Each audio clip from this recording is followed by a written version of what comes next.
Leaders, have you ever thought about what is a good boundary and what is a bad boundary?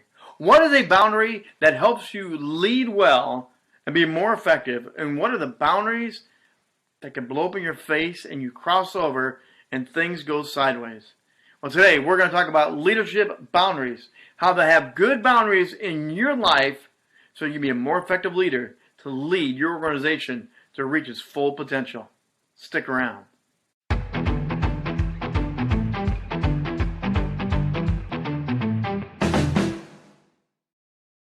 Hi, it's the Trigger, Rich Bontrager. Welcome back to another Leaders and Communicators, and today we are going to be talking about boundaries. I'm sharing from my 25 years as a pastor, as a leader, as a public speaker.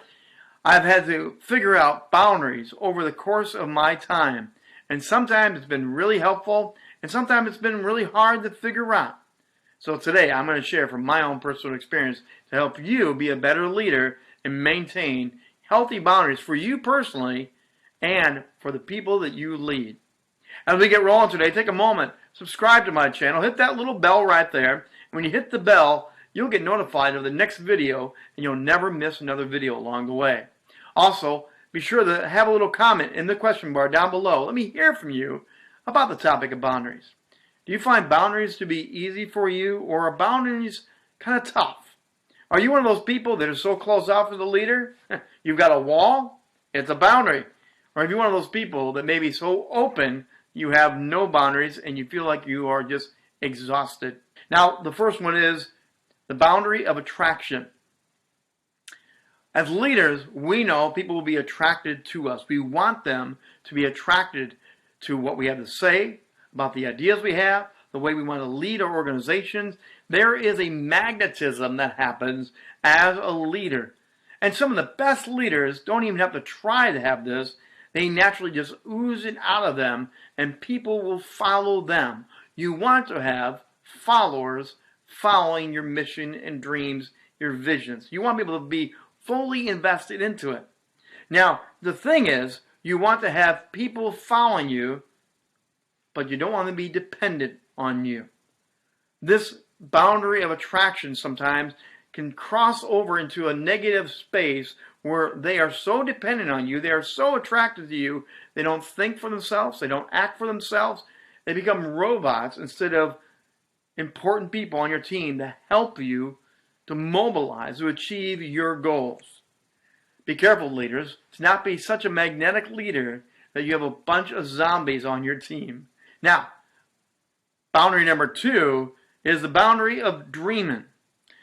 Dreamers are a very important part of any team that you assemble. Any organization, you need to have people that will dream dreams with you. But one of the big things that we do often as leaders is we ask for dreamers, we ask for input, and then we sit behind our executive desk. We sit behind and say, no, can't do it. Sorry, that's a good idea, Ted, but we're just not ready for that. We actually set up a boundary of no more than the boundary of yes. Do you want innovators on your team? Don't limit your team by creating a false boundary of, I want your help, but I'm never going to take it. Now, the third boundary is a very important one. We're talking about the relationship boundary. As leaders, you need to have a relationship with your people. Now, as your organization grows, you realize you cannot be friends with everybody. But you do have to be friends with some people. Some leaders like to just close the door, seal themselves off, and they don't have any relationships of value with anyone in their organization. Let me use the example from the Bible. Now, Jesus had many friends. The crowds followed him all the time. Now, he had 12 disciples, 12 students he was mentoring, and they were special and close. He had a high relationship with 12 disciples.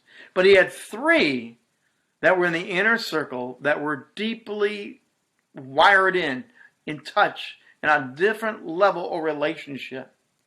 You need to figure out, leaders, at what level you can do relationship with people. And as your mission grows, as your organization goes, those relationships will change over time.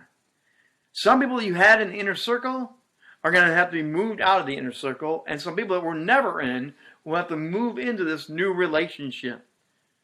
There will be a moving boundary line, and you need to figure out how to do this. And the reason you do that is because sometimes people will zap more energy off of you. There will be people that will take more than what you can allow them to take, and you will become an ineffective leader. So leaders, you have to figure out the boundaries of relationship. Make yourself accessible, but don't make yourself so accessible that you are drained and zapped from leading more effectively. Now, the fourth and final boundary I want to talk about is limit boundaries. This is similar to the dreaming, but it's a little bit different. One of the things I value as a leader is I want to make more leaders. I want to develop, increase, release people to greater responsibilities. Now, this may seem like a threat to your leadership, so let me push in a little bit with you. The idea is to make leaders to go be better leaders. Sometimes we can be the limiter on this. We can limit their ability and keep them in a box and not let them really grow to the next level. We don't let them really show their full potential.